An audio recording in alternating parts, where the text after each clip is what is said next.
Hey everyone, in this video I wanted to revisit the WE Knives Eschaton. This is a knife that I had on loan maybe 6 months to a year ago, I don't recall anymore. But I had one of the prototypes on loan from the designer Eschaton, and it was the same knife, but it had carbon fiber instead of titanium. This is the model with titanium. But it's been a really interesting knife, so I want to talk about what it is because I think there's a lot of confusion about what this knife actually is, what its purpose was, and should you buy or not buy it, essentially. And to be honest, at this point in the game, they've been out for a couple weeks now. I'd imagine that if they're not already sold out, they're probably close to being sold out, and if you wanted one, you probably already have it. But let's talk about it anyway. So they have kind of followed suit with a lot of other manufacturers, and they are releasing this as a limited edition, as they should. Comes with a nice box, has a stamped certificate of authenticity.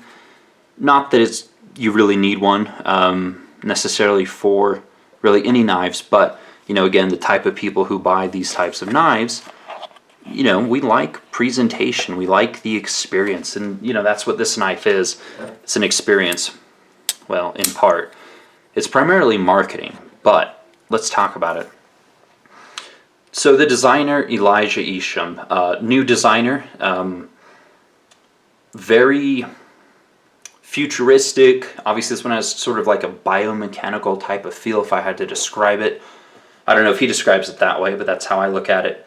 And the way that this knife came about, and I do have a video, again, I'll probably link it at the end of this one if you want to watch it, but the way that this knife came about is that WE Knives was looking at Elijah's portfolio, and they pulled this knife out of his portfolio much to his surprise, and they really wanted to take on the challenge to see if they could make the knife. Now, the guys at WE Knives, they're no dummies. The market is saturated. There's a lot of really, really good companies putting out really high quality knives. Some of them are household names, some of them are upstarts, but there's a lot of quality knives these days, which is wonderful. So if you want to get your name out there and you want to build a reputation, sometimes you have to do something a little bit unique or a little bit crazy. And other companies, like Zero Tolerance, they do their 777, 888, 999 series as a knife that may not necessarily be the best, cutting tool in the world that you carry with you every single day, but it puts that name and it puts that design in your mind. Companies, large companies will spend millions upon millions of dollars for marketing simply for the fact or for the goal of you to just know the company's name. When you're walking through a store, you see you're looking at a whole shelf full of laundry detergent. What is going to make their brand stand out to you? That you're going to think, oh, hey, that's the one that I want to buy, when you've got 10 different brands of laundry detergent on the shelf. So that's what companies spend a lot of time and a lot of money trying to figure out and trying to improve. Marketing, brand recognition, confidence, consumer confidence, quality, all the tenets of marketing. So that's what this knife was, right? Whether you love this knife or you hate this knife, chances are you've heard about this knife, or at least you have now if you're watching this video. But it's caused quite a stir. There's some pretty long threads on knife forums where knife enthusiasts discuss things regarding this knife specifically. Again, whether you love it or whether you hate it, the important thing is that you know about it and you know the company who made it. That's really what it's all about. Now, this was obviously probably a manufacturing nightmare. Blade steel's M390, a very high quality steel.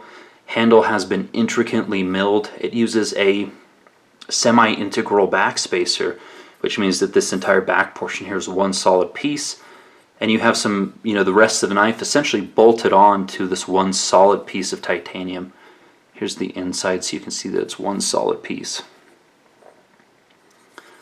So again, is this the best cutter, the best knife to have with you every single day? I think it'll function well if you want it to. Again, any knife with a sharpened edge cuts. Does it slice? Does it do what the cuts that you need specifically? Maybe or maybe not. It really depends on what you're cutting and how often you're cutting it. But the ergonomics are better than you'd think. The action is very, very good, even with this shortened little flipper tab. Runs very smooth on ceramic bearings.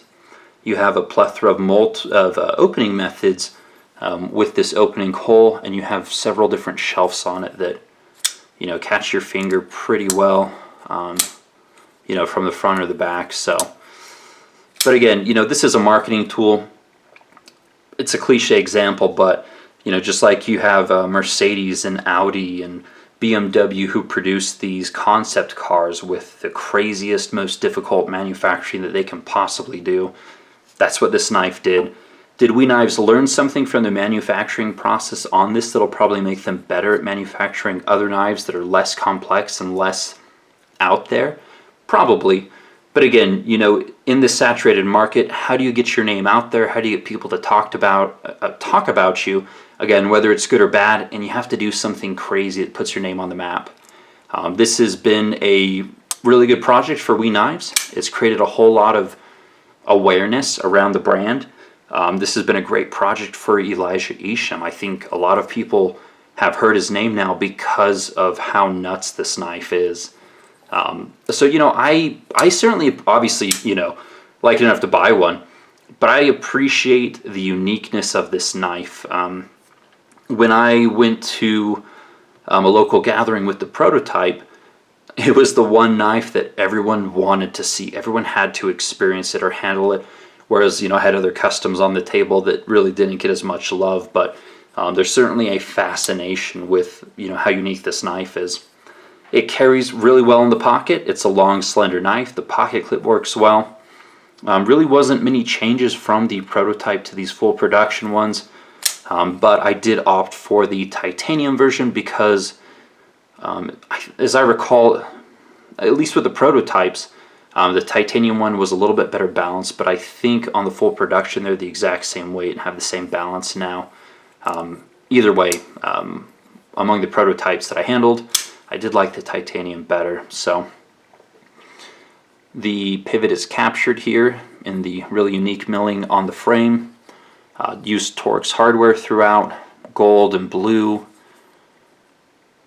Eschaton, Elijah's logo. But yeah, so that's what I think about this knife. First and foremost, marketing.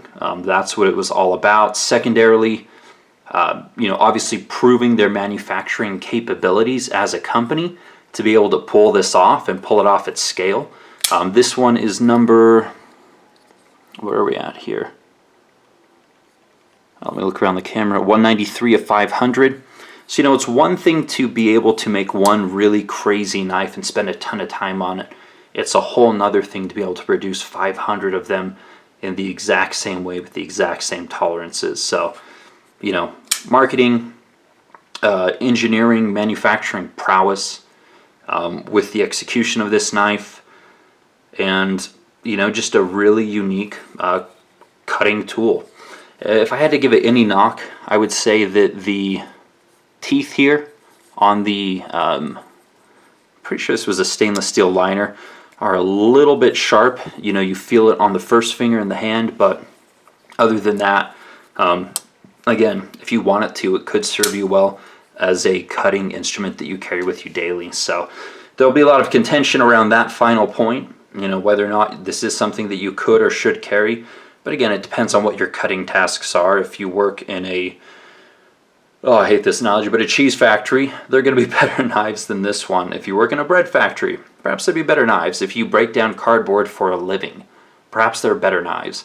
If you just need something sharp in your pocket to cut the occasional item, I think you're going to be well served with this really unique piece. The final point I want to bring up is that this knife, in comparison to, again, other showpiece concept knives, as I might refer to them, is the price.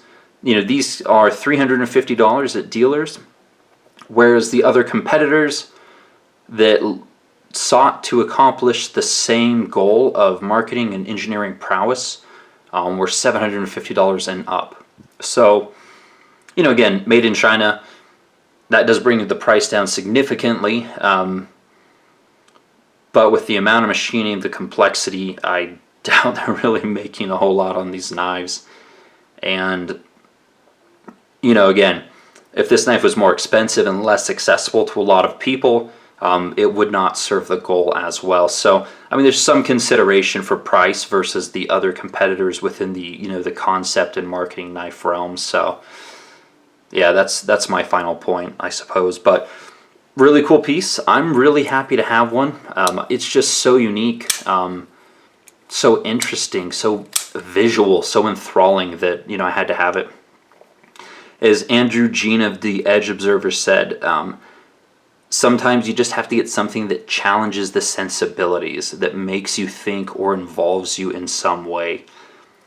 They have plenty of other knives that are, you know, perfect cutting instruments and maybe the best everyday carry knife you've ever had, but they don't challenge your sensibilities like this knife does. So anyways, those are my thoughts on it. Again, just I'm adding more gasoline to the fire around this knife and, you know, the goals that it seeks to accomplish. So thanks so much for watching. Of course, always curious to hear what you guys think. Again, it's been a very contentious design, but that is the whole point. So comments, questions, queries, quandaries, let me know in the comments section below. You can always follow me on Instagram as Epic Snuggle Bunny, and as always, a lot more videos to come. Take care.